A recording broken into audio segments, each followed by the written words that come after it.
Hello, Taurus, and welcome to your week ahead reading for the week of April 24th.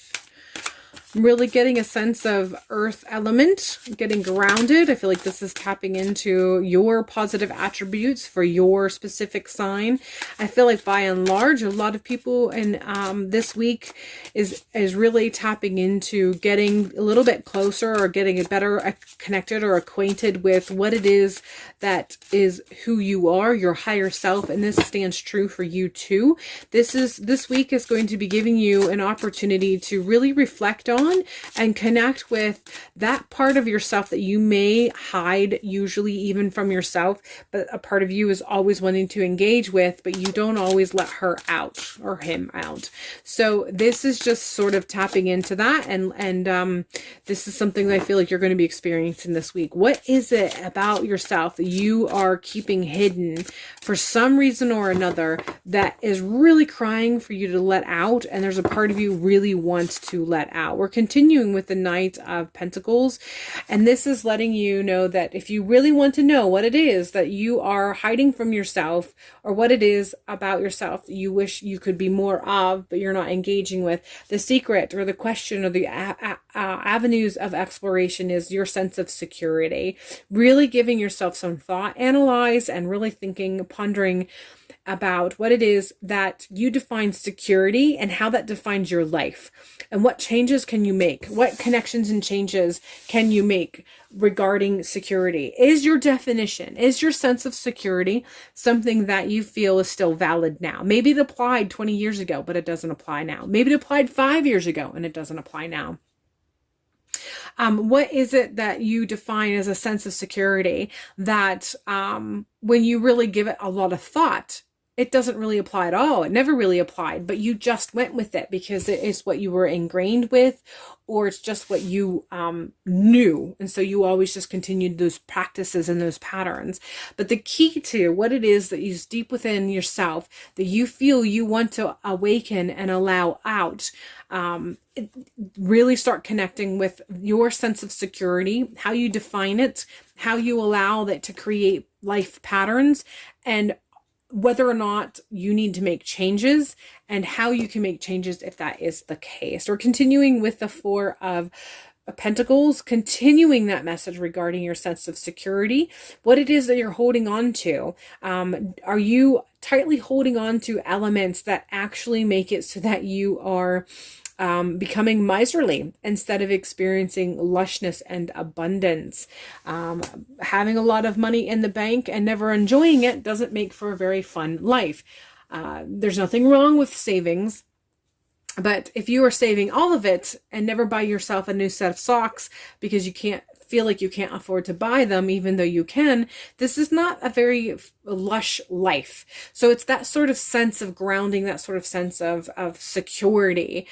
Is your definition, is your application of it making you live a life of miserliness, of feeling very contracted, feeling very constricted, very limited? And what changes can you make that'll allow you to not feel so limited and therefore actually free yourself from deep within? We're tapping into the Queen of Wands as the last tarot card, and this is really going with that intuition, tapping into intuition, and the fire, the wand, is follow through. You know yourself better than anybody else. It's just you got to waken yourself up to yourself. You've got to listen to yourself. You have to listen to some of that part of you deep within that you know, that you've heard crying to be released, to be allowed to come to the surface. That's one of the reasons why you are doing the work that you're doing from an internal perspective. That's one of the reasons why you have clicked upon this video, is because there is a part of yourself that recognizes this aspect of yourself that wants out. And there's a part of you that wants to engage. There's a part of you that wants to let her out, him out. So going through this process of really tapping into what it is that you feel you are using to define your sense of security, and how it may actually be putting you on the path of living a very limited life, of forcing you to limit and restrict yourself.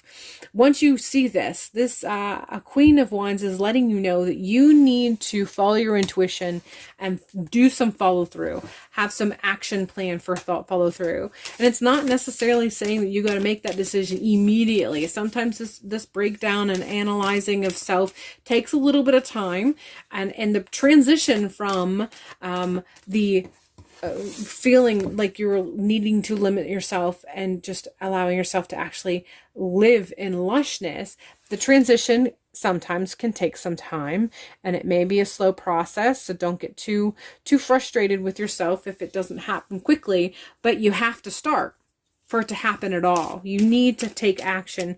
You need to engage in the follow through. And that's where that Queen of Wands is coming in at. Follow through with what it is that you feel like you need. One baby step at a time. Allow yourself one baby step at a time. You don't need to require big, giant steps or action. One baby step at a time is sufficient. In any moment, I can surrender to the power presence of love through prayer, contemplation, and stillness. Connect with that sense of self, that sense of source from within your higher being, if that is the case. If you deal with spirit guides, ancestors, whatever it is that you connect with, that you feel has your back from the spirit realm, connect with them as you are doing this work. Surrender to the work, surrender to listening to your higher self and what it is that your higher self has to say, both of what you feel you're dismissing of yourself and you need to be engaging in, as well as what kind of follow through action that you need to be taking. Again, baby steps. They don't have to be giant leaps. They can be baby steps, but connecting with and surrendering to that higher self and the love that is available to you from your higher self and from ancestors is part of the process that will really help you to feel empowered and to take those action and to do that follow through that you are desiring to do. All right, that is all I have for you, Taurus. I hope this has provided you with some insight, clarity, and a sense of empowerment. And hopefully this week ends up proving to be one of great benefit to you. And I will see you in a future video.